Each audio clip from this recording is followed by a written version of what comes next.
ಆಗುತ್ತೆ, ಮತ್ತೊಂದು bullet fire ಆಗುತ್ತೆ. ಇಲ್ಲಿ ಬುಲೆಟ್ಗೆ ರೇಂಜ್ ಸಿಗುದಿಲ್ವಾ, ಏಮ್ ಸಿಗುದಿಲ್ವಾ? ಅಲ್ಲಿ ಬರುವಂತ ದೊಡ್ಡ ಪ್ರಶ್ನೆ. ಯಾಕಂದ್ರೆ ಸೌಂಡ್ ಆದ ಕೂಡಲೇನೆ ನೀವ್ ಯಾಕೆ ಪೊಲೀಸರಿಗೆ ಕಂಪ್ಲೇಂಟ್ ಕೊಡ್ಲಿಲ್ಲ, ಇವರೇ ಕೊಲೆ ಮಾಡಿದ್ದು, ಇವರ ರಿವಾಲ್ವರ್ ಸಮೇತ ನಾವು ವಶಪಡಿಸ್ಕೊಂಡಿದ್ದೇವೆ ಅನ್ನುವಂಥದ್ದು ಒಂದು ಪ್ರೆಸ್ ಮೀಟ್ ಆಗುತ್ತೆ. ಸರಿಸುಮಾರು 7 ಬಂದೂಕುಗಳನ್ನ ತಗೊಳ್ತಾರೆ. ಆಮೇಲೆ ಅದರಲ್ಲಿ ಯಾವ್ಯಾವ ಕಾಡ್ತೂಸ್ಗಳು ಹೋಗಿದೆ, ಖರ್ಚಾಗಿದೆ ಅಂತ ಚೆಕ್ ಮಾಡಿದಾಗ, ಮಾನ್ಯ ವೀಕ್ಷಕರೇ, ಅಳಿದು ಉಳಿದವರು ಕಂಡಂತೆ ಸ್ವಾಗತ ಸುಸ್ವಾಗತ. ಇದೇ ತಿಂಗಳು 19ನೇ ತಾರೀಕು ದೊಡ್ಡ ಮಟ್ಟದ ಸುದ್ದಿ ಸದ್ದು ಮಾಡಿದ್ದಂತ ಹೇಳಿದ್ರೆ, ಮುತ್ತಪ್ಪ ರೈ ಅವರ ಬಿಡದಿ ನಿವಾಸ ಏನಿದೆ ಅಲ್ಲಿ ಅವರ ಮಗ ಅಂತ ಹೇಳಿದ್ರೆ ರಿಕ್ಕಿ ರೈ ಅವರ ಮೇಲೆ ನಡೆದಂತ ಶೂಟೌಟ್ ಪ್ರಕರಣ. ಹಾಗಾದ್ರೆ ಎಲ್ಲಿಗೆ ಬಂತು ಈ ತನಿಖೆ? ಈ ಶೂಟೌಟ್ ಯಾವ ದಿಕ್ಕಿನಲ್ಲಿ ಸಾಕ್ತಾ ಇದೆ ಅಂತ ನೋಡ್ತಾ ಹೋದ್ರೆ ಸುಮಾರು ಸ್ಫೋಟಕ ವಿಷಯಗಳಲ್ಲಿ ಹೊರಗೆ ಬರ್ತಾ ಇದೆ. ಅದು ಏನು ಅಂತ ಹೇಳಿದ್ರೆ, ಯಾವಾಗ ಶೂಟೌಟ್ ಆಗುತ್ತೆ ಆಗ ಅಲ್ಲಿ ಯಾವುದೇ ರೀತಿಯ ಕಂಪ್ಲೇಂಟ್ ಆಗುದಿಲ್ಲ. ಅದಾದ ನಂತರ ಬೆಳಗ್ಗೆ 4 ಜನರ ಮೇಲೆ ಕಂಪ್ಲೇಂಟ್ ಆಗುತ್ತೆ, A1 A2 A3 A4 ಅನ್ನುವಂಥದ್ದು. ಅಲ್ಲಿ ಅವರ ವಿಚಾರಣೆಗಳು ನಡೀತಾವೆ. ವಿಚಾರಣೆ ಆದ ನಂತರ ಅವರೆಲ್ಲರೂ ವಿಚಾರಣೆಗೆ ಹಾಜರಾಗ್ತಾರೆ. ಹಾಜರಾದ್ರು ಏನು ಬರುವುದಿಲ್ಲ ಅಲ್ಲಿ ವಿಷಯ.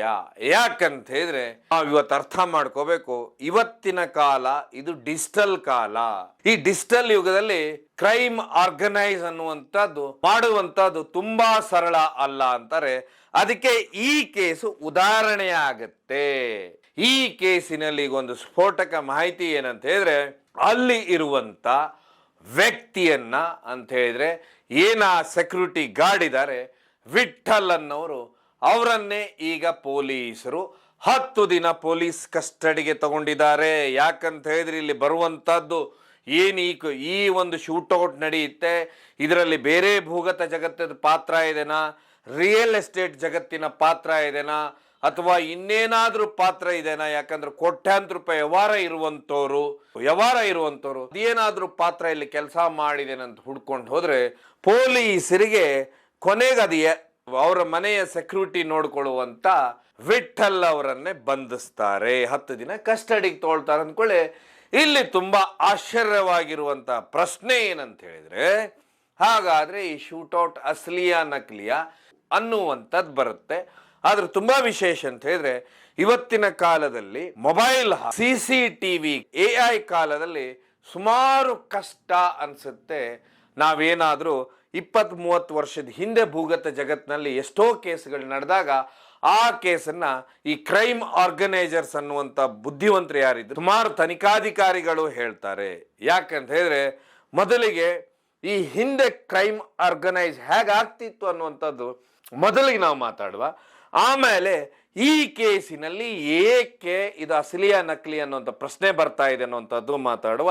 ಮೊದಲು ಹೇಗಂತ ಹೇಳಿದ್ರೆ, ಒಂದು ಏನಾದ್ರೂ ಸುಪಾರಿ ಹತ್ತೆ ಇತ್ತು ಅಂತ ಹೇಳಿದ್ರೆ, ಅವ್ರು ಯಾರೋ ಬಿಸ್ನೆಸ್ ಮ್ಯಾನೋ ಅಥವಾ ಬಿಲ್ಡರೋ ಎಸ್ಟೇಟ್ ಓನರ್ ಆಗಿದ್ದ ಅಂತ ಹೇಳಿದ್ರೆ, ಅವನು ಏನಾದ್ರೂ ಇವರ ಮಾತನ್ನ, ಯಾರು ಕ್ರೈಮ್ ಆರ್ಗನೈಸರ್ ಕ್ರೈಮ್ ನ ಮಾಡ್ತಾ ಇರ್ತಾರೆ ಅವರ ಮಾತನ್ನ ಕೇಳಲಿಲ್ಲ ಅಂದ್ರೆ, ಅವ್ರು ಇಷ್ಟು ವಿಶೇಷವಾಗಿ ಒಂದು ಕ್ರೈಮ್ ನ ಆರ್ಗನೈಸ್ ಮಾಡ್ತಾ ಇದ್ರಂತ.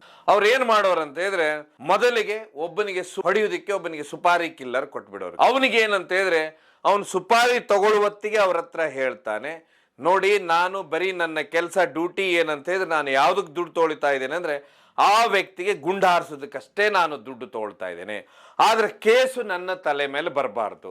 ಇವರು ಎಲ್ಲಿ ಕೆಲಸ ಹೇಳ್ತಾ ಇದ್ರೆ, ಯಾರನ್ನ ಇವ್ರು ಮರ್ಡರ್ ಮಾಡ್ಬೇಕಂತಿದ್ರು ಅವರನ್ನ ಅವ್ರು ಮರ್ಡರ್ ಮಾಡಿಬಿಡೋರು. ಮರ್ಡರ್ ಮಾಡಿದಾಗ ಏನಾಗುದಂತ ಹೇಳಿದ್ರೆ, ಇವ್ರ ಕಡೆ ಇನ್ನೊಂದಂದ್ರೆ ಇವರೊಟ್ಟಿಗೆ ಇರುವಂತವ್ರು 1-2-3 ಜನ ಅಂದ್ರೆ ವಿಶ್ವಾಸಿಕರು ಇರ್ತಾರೆ. ಅವರನ್ನೇ ಒಂದು ವೇಳೆ ಸಪೋಸ್ ಈ ಮಂಗಳೂರಲ್ಲಿ ಮರ್ಡರ್ ಆಯ್ತಂದ್ರೆ ಅವರನ್ನ ಏನ್ ಮಾಡಿದಂದ್ರೆ ಬೆಂಗಳೂರಿಗೆ ಕಳಿಸಿದ ನಂತರ ಅವ್ರ ಹತ್ರ ಅಂದ್ರೆ ಈ ಸುಪಾರಿ ಅಂದ್ರೆ ಇಲ್ಲಿ ಶೂಟೌಟ್ ಆಗಿತ್ತಂದ್ರೆ ಅದರ ಅರ್ಥ ಇಲ್ಲಿ ರಿವಾಲ್ವರ್ ಬಳಕೆ ಆಗಿದೆ ಅಂತ ಅರ್ಥ. ಯಾರು ಈ ಕ್ರೈಮ್ ಆರ್ಗನೈಸ್ ಮಾಡ್ತಾನೆ ಆ ವ್ಯಕ್ತಿ ಏನು 1-2-3 ಜನನ ಬೆಂಗಳೂರಿಗೆ ಕಳಿಸಿರ್ತಾನೆ, ಅವರೇ ಹೋಗಿ ಲಾಜ್ ಅಲ್ಲಿ ರೂಮ್ ಬುಕ್ ಮಾಡ್ತಾರೆ. ರೂಮ್ ಬುಕ್ ಮಾಡಿದಂತ ವ್ಯಕ್ತಿ ಏನ್ ಮಾಡ್ತಾನೆ, ಆ ರಿವಾಲ್ವರ್ನ ರೂಮ್ ಒಳಗೆ ಅಲ್ಲಿ ಯಾವ್ದಾದ್ರು ಪ್ರತಿಷ್ಠಿತ ಬಾರ್ ಇತ್ತಂದ್ರೆ, ಸುಮಾರು ಜನಸಂದಣಿ ಆಗುವಂತ ಬಾರ್ ಇತ್ತಂದ್ರೆ ಅಲ್ಲಿ ಹೋಗಿ ಕೂತ್ಕೊಂಡು ಇವ್ರೇನ್ ಮಾಡ್ತಾರೆ, ಕುಡಿಲಿಕ್ಕೆ ಶುರು ಮಾಡ್ತಾರೆ. ಕುಡಿಯೋತ್ತಿಗೆ ಏನ್ ಮಾಡ್ಬಿಡ್ತಾರೆ ಅಂದ್ರೆ ತಮಗ್ ತಾವೇ ಗಲಾಟೆನ ಪ್ರಾರಂಭ ಮಾಡ್ತಾರೆ. ಯಾವ ರೀತಿ ಅಂದ್ರೆ, ನೀನು ಕ್ಯಾಶ್ ಕೊಡಬೇಕಾಯಿತು, ನಾನು ಅವನಿಗೆ ಹೊಡೆದಿದ್ದೆ, ನೀನು ಇವನಿಗೆ ಹೊಡೆದಿದ್ದೆ ಅನ್ನುವಂಥ ವಿಷಯನೇ ಎತ್ತುತ್ತಾರೆ ಇವರು ಮುಖ್ಯವಾಗಿ. ಆಗ ಏನಾಗುತ್ತಂದ್ರೆ ಅಲ್ಲಿರುವಂಥ ಯಾವುದೋ ವ್ಯಕ್ತಿ ಏನು ಮಾಡ್ತಾರೆ ನೋಡಿ, ಪೊಲೀಸ್ ಸ್ಟೇಷನ್ ಫೋನ್ ಮಾಡ್ತಾರೆ, ಸರ್ ಇಲ್ಲಿ ಯಾರೋ ಇಬ್ರು ಹೊಡೆದಾಡ್ಕೊಳ್ತಿದ್ದಾರೆ, ಅವ್ರೇನೋ ಕೊಲೆಗಿಲೆ ವಿಷಯ ಮಾತಾಡ್ತಾ ಇದ್ದಾರೆ, ತುಂಬಾ ಇದಾಗಿದ್ದಾರೆ, ಡೇಂಜರ್ ಆಗಿದ್ದಾರೆ ಸರ್, ಅವ್ರದ್ದೇನೋ ದುಡ್ಡಿನ ವಿಷಯದಲ್ಲಿ ಸಮಸ್ಯೆ, ದೊಡ್ಡ ಮಟ್ಟದಲ್ಲಿ ಜಗಳ ಮಾಡ್ತಾ ಇದ್ದಾರೆ ಅಂತ. ಯಾವಾಗ ಅದು ಪೊಲೀಸರಿಗೆ ಫೋನ್, ಆ ಪೊಲೀಸರು ಏನ್ ಮಾಡ್ಬಿಡ್ತಾರೆ, ಅವರನ್ನ ಅಲ್ಲಿ ಬಂದು ಅರೆಸ್ಟ್ ಮಾಡ್ತಾರೆ. ಅರೆಸ್ಟ್ ಮಾಡಿಕೊಂಡ ನಂತರ ಅವರನ್ನ ಏನ್ ಮಾಡ್ಬಿಡ್ತಾರೆ, ಪೊಲೀಸ್ ಸ್ಟೇಷನ್ ವಿಚಾರಣೆ ತಗೊಂಡೋಗ್ತಾರೆ. ಅಲ್ಲಿದ್ದಂಥವ್ರು ಯಾರು ಮಾಹಿತಿ ಕೊಟ್ಟಿರ್ತಾರೆ, ಒಂದು ಯಾರು ಇವ್ರ ಜೋಡಿ ಹೋದಂತ ಇವ್ರಿಗೆ ಸಂಬಂಧಪಟ್ಟ ವ್ಯಕ್ತಿನೇ ಮಾಹಿತಿ ಕೊಟ್ಟಿರ್ತಾನೆ, ಇಲ್ಲ ಅಲ್ಲಿರುವಂತ ಯಾರೋ ಪಬ್ಲಿಕ್ ಮಾಹಿತಿ ಕೊಟ್ಟಿರ್ತಾರೆ ಪೊಲೀಸರಿಗೆ. ವಿಚಾರಣೆಯನ್ನ ಶುರು ಮಾಡ್ತಾರೆ. ಶುರು ಮಾಡಿದ ಕೂಡಲೇ ನೀನು ಏನು ಮಾಡಿದ್ಯಾ, ಎಲ್ಲ ಹೊಡೆದಾಡಿದ್ದೀರಾ, ಹಾಗೆ ಹೀಗೆ ಅಂತ ಹೇಳಿ ಬಾಯಿ ಬಿಡಿಸ್ಲಿಕ್ಕೆ ಹೋಗ್ತಾರೆ. ಆಗ ಅವ್ರು ಹೇಳ್ತಾರೆ, ಅಯ್ಯೋ ನಾವು ಇಂಥ ಕೊಲೆ ಕೇಸಿನ ನಾವು ಮಾತಾಡ್ತಾ ಇದ್ದೆ, ಹಾಗಾದ್ರೆ ನೀವು ಯಾವ ಲಾಜಲ್ಲಿ ಉಳ್ಕೊಂಡು ಇಂಥ ಲಾಜ್ ಸ್ವಾಮಿ ಅಂತ ಇವರೇ ಹೇಳ್ಬಿಡ್ತಾರೆ. ಯಾಕಂದ್ರೆ ಇವ್ರಿಗೆ ಗೊತ್ತಿರುತ್ತೆ, ಯಾಕಂದ್ರೆ ಇವ್ರನ್ನ ಕಳಿಸುವಂತ ವ್ಯಕ್ತಿ ನೀವೆಷ್ಟು ಮಾತಾಡಬೇಕು ಏನು ಮಾತಾಡ್ಬೇಕಂತ ಹೇಳಿರ್ತಾರೆ. ಅದಾದ್ಮೇಲೆ ಅವ್ರು ಹೇಳ್ತಾರೆ ಇಂಥ ಲಾಜಲ್ಲಿ ಇದ್ದೆ ಅಂತೇಳಿ. ಆ ಲಾಜ್ ಹೋಗ್ತಾರೆ, ಅಲ್ಲಿ ರಿವಾಲ್ವರ್ ಜಪ್ತಿ ಆಗುತ್ತೆ. ಅದನ್ನ ಹಿಡ್ಕೊಂಡು ಅವ್ರು ಪೊಲೀಸ್ ಸ್ಟೇಷನ್ಗೆ ಬರ್ತಾರೆ. ಬಂದಂತವ್ರು ಏನ್ ಮಾಡ್ಬಿಡ್ತಾರೆ, ಎಲ್ಲಿ ಕೊಲೆ ನಡೆದಿರುತ್ತೆ ಆ ಊರಿಗೆ ಫೋನ್ ಮಾಡ್ತಾರೆ. ಅಲ್ಲಿ ತನಿಖಾಧಿಕಾರಿಗೆ ಹೇಳ್ತಾರೆ, ಈ ರೀತಿ ನಿಮ್ಮೂರಲ್ಲಿ ಕೊಲೆ ಮಾಡಿದಂತನೋ ಅದು ಬುಲೆಟ್ ಶೂಟ್ಔಟ್ ಆಗಿತ್ತಲ್ಲ, ಅವ್ರ ರಿವಾಲ್ವರ್ ಸಮೇತ ನಾವು ವಶಪಡಿಸ್ಕೊಂಡಿದ್ದೇವೆ, ಅವ್ರು ನಮಗೆ ಇಲ್ಲಿ ಸಿಕ್ಕಿದ್ದಾರೆ. ಯಾವ ಕೇಸು ದೊಡ್ಡ ಮಟ್ಟದಲ್ಲಿ ಆವತ್ತಿನ ಕಾಲದಲ್ಲಿ ಅಂದ್ರೆ ಪೇಪರಲ್ಲೆಲ್ಲ ಸುದ್ದಿ ಆಗ್ತಿರೋದು, ಇಂಥ ವ್ಯಕ್ತಿಯನ್ನ ಕೊಲೆ ಮಾಡಿದ ಕೊಲೆಗಾರ ಸಿಗ್ಲಿಲ್ಲ ಅಂತೇಳಿ ಯಾವಾಗ ಸುದ್ದಿ ಆಗ್ತಾ ಇರುತ್ತೆ, ಇವರು ಅಲ್ಲಿಂದ ಬಂದು ಬೆಂಗಳೂರಿಂದ ಇವ್ರನ್ನ ಅರೆಸ್ಟ್ ಮಾಡ್ಕೊಂಡು ಮಂಗಳೂರಿಗೆ ತೊಗೊಂಡೋಗ್ತಾರೆ. ಮಂಗಳೂರಲ್ಲಿ ಇವರು ಬೆಂಗಳೂರಲ್ಲಿ ಸಿಕ್ಕಾಕೊಂಡು ಇವರೇ ಕೊಲೆ ಮಾಡಿದ್ದು, ಇವರ ರಿವಾಲ್ವರ್ ಸಮೇತ ನಾವು ವಶಪಡಿಸ್ಕೊಂಡಿದ್ದೇವೆ ಅನ್ನುವಂಥದ್ದು ಒಂದು ಪ್ರೆಸ್ ಮೀಟ್ ಆಗುತ್ತೆ. ಆಗ ನೆಕ್ಸ್ಟ್ ಡೇ ಪೇಪರಲ್ಲಿ ಇಂಥವ್ರನ್ನ ಕೊಂದಂತ ವ್ಯಕ್ತಿನ ಅರೆಸ್ಟ್ ಮಾಡಿದ್ದಾರೆ, ಬಂಧಿಸಿದ್ದಾರೆ ಕೊನೆಗೂ ಪೊಲೀಸರು ಅನ್ನುವಂಥದ್ದು ದೊಡ್ಡ ಮಟ್ಟದ ಸುದ್ದಿ ಆಗುತ್ತೆ. ಇದಾದ್ಮೇಲೆ ಅವ್ರು ಆ ಕೇಸಲ್ಲಿ ಒಳಗೆ ಹೋಗ್ತಾರೆ.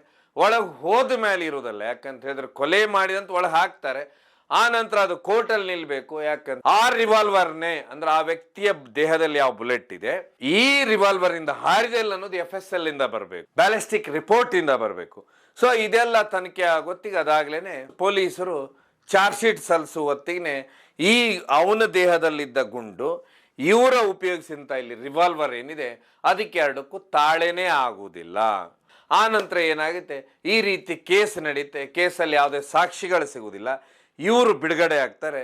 ಯಾವಾಗ ಕೊಲೆಯಾದಾಗ ಎಷ್ಟು ದೊಡ್ಡ ಮಟ್ಟದ ಸುದ್ದಿ ಸದ್ದು ಮಾಡಿರುತ್ತೆ, ಆ ನಂತರ ಮುಂದೆ ಆ ಕೇಸ್ ಏನಾಯ್ತಂತ ಯಾರು ತಲೆ ಕೆಡಿಸ್ಕೊಳ್ಳೋದಿಲ್ಲ, ಅದು ಅಲ್ಲಿಗಲ್ಲೇ ಮುಗಿದು ಹೋಗ್ಬಿಡುತ್ತೆ. ಸೊ ಇದು ಏನಂತ ಹೇಳಿದ್ರೆ, ಇದು ಮೊದಲು ಕ್ರೈಮ್ ಆರ್ಗನೈಸರ್ ಮಾಡುವಂತ ಎಮೋ ಇತ್ತು. ಅದರಲ್ಲಿ ವಿಶೇಷವಾಗಿ ಏನಾಗುವುದಂತ, ಅವರೆಲ್ಲ ಆ ಕಾಲದಲ್ಲಿ ಇನ್ನು ಮೊಬೈಲ್ಗಳಷ್ಟು ಉಪಯೋಗಿಸ್ತಾ ಇರಲಿಲ್ಲ. ಆಮೇಲೆ ಇವತ್ತಿನ ರೀತಿ ಎಲ್ಲಾ ಕಡೆ CCTVಗಳು ಇರ್ತಾ ಇರಲಿಲ್ಲ.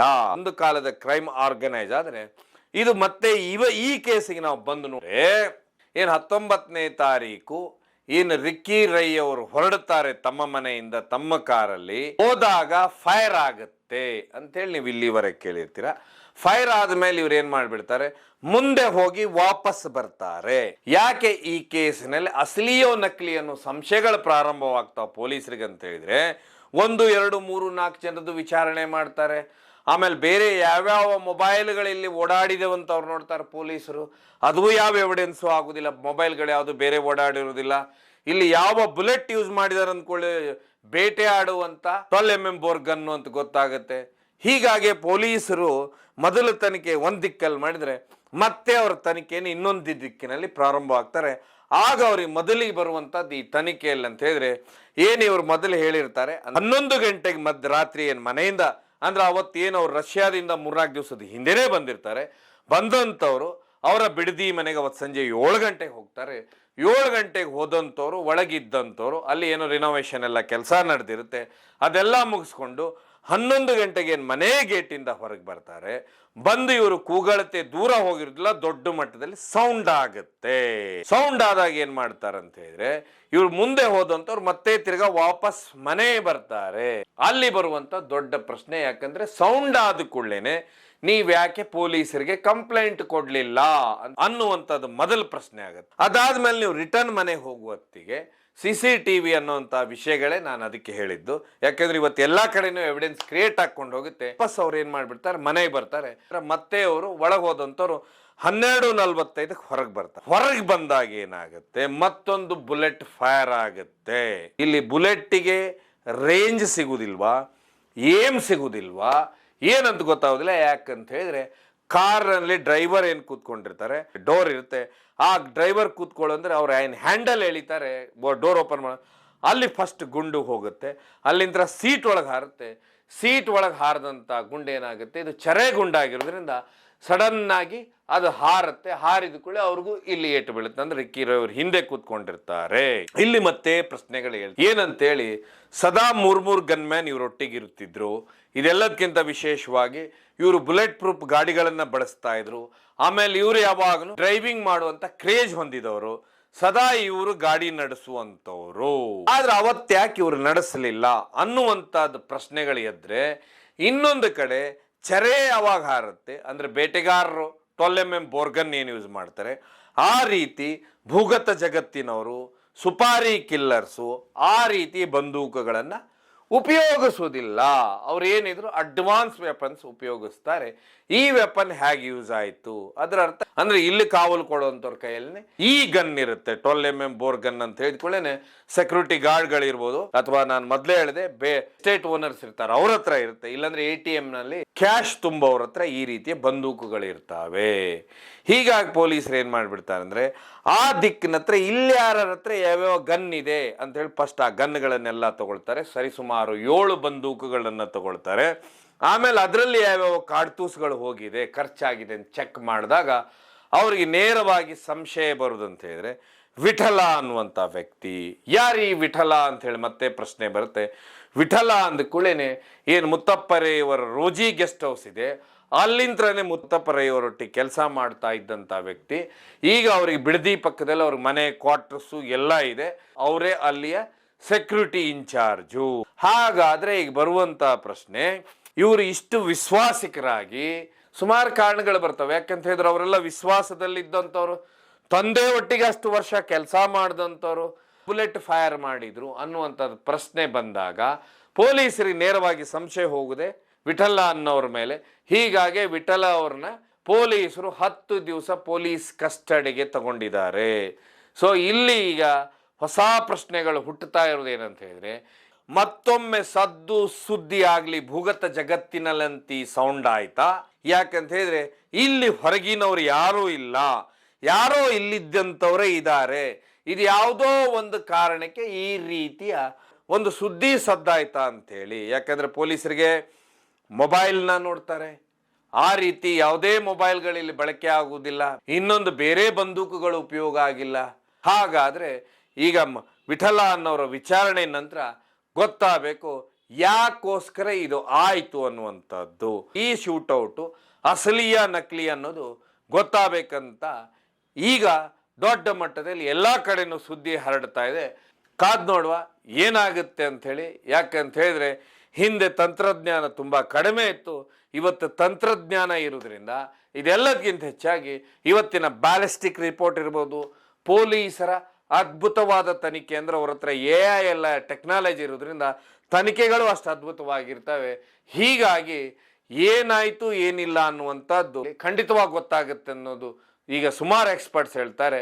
ಇಲ್ಲಿ ಯಾರು ನಿಜವಾದ ಅಪರಾಧಿಗಳು ಅಂದ್ರೆ ನಿಜವಾಗೂ ಇದನ್ನ ಮಾಡಿದಂಥವ್ರು ಯಾರಂತ ಗೊತ್ತಾಗತ್ತೆ ಅನ್ನುವಂಥದ್ದು ಈಗ ಬಹುದೊಡ್ಡ ಚರ್ಚೆ. ಇದೆಲ್ಲದಕ್ಕಿಂತ ಹೆಚ್ಚಾಗಿ ಕಾದು ನೋಡಬೇಕು ಪೊಲೀಸರ ತನಿಖೆಯಲ್ಲಿ ಯಾಕೆ ಶೂಟೌಟ್ ಮಾಡಿದ್ರು, ಅಥವಾ ಇದರಲ್ಲಿ ನಿಜವಾಗೂ ಅಪರಾಧಿಗಳಿದ್ದಾರೆ, ನಿಜವಾಗೂ ಹೊರಗಿನವ್ರು ಬಂದು ಮಾಡಿದ್ರ, ಅಥವಾ ಇಲ್ಲಿದ್ದಂಥವ್ರನ್ನೇ ಹವಾ ಸೃಷ್ಟಿ ಮಾಡ್ಲಿಕ್ಕೆ ಮಾಡಿದ್ರ ಅನ್ನುವಂಥದ್ದು ಕಾದು ನೋಡಬೇಕಾಗುತ್ತೆ. ಯಾಕಂದ್ರೆ ಈಗಾಗಲೇ ಪತ್ರಿಕೆಯಲ್ಲೂ ಬಂದಾಗಿದೆ. ಒಟ್ಟಾರೆಯಾಗಿ ನಿಜವಾಗ್ಲೂ ಶೂಟೌಟ್ ಆಯ್ತಾ ಅಥವಾ ಪೊಲೀಸರ ತನಿಖೆಯಿಂದ ಗೊತ್ತಾಗಬೇಕು ಅಂತ ಹೇಳ್ತಾ, ಇದಾಗಿತ್ತು ಸುದ್ದಿ ಸದ್ದು ಮಾಡದಂತ ಒಂದು ಶೂಟೌಟ್ ಪ್ರಕರಣ. ತನಿಖೆ ಏನಾಗ್ತಾ ಇದೆ ಏನಿಲ್ಲ, ದಿನವಿಡೀ ಪತ್ರಿಕೆಗಳಲ್ಲಿ ಏನೆಲ್ಲ ಬರ್ತಾ ಇದೆ ಅನ್ನುವಂಥದ್ದು ನಿಮ್ಮ ಮುಂದೆ ಹೇಳಿದೆ. ಸೊ ಕಾರ್ಯಕ್ರಮ ನೋಡಿದ್ದಕ್ಕೆ ಧನ್ಯವಾದ.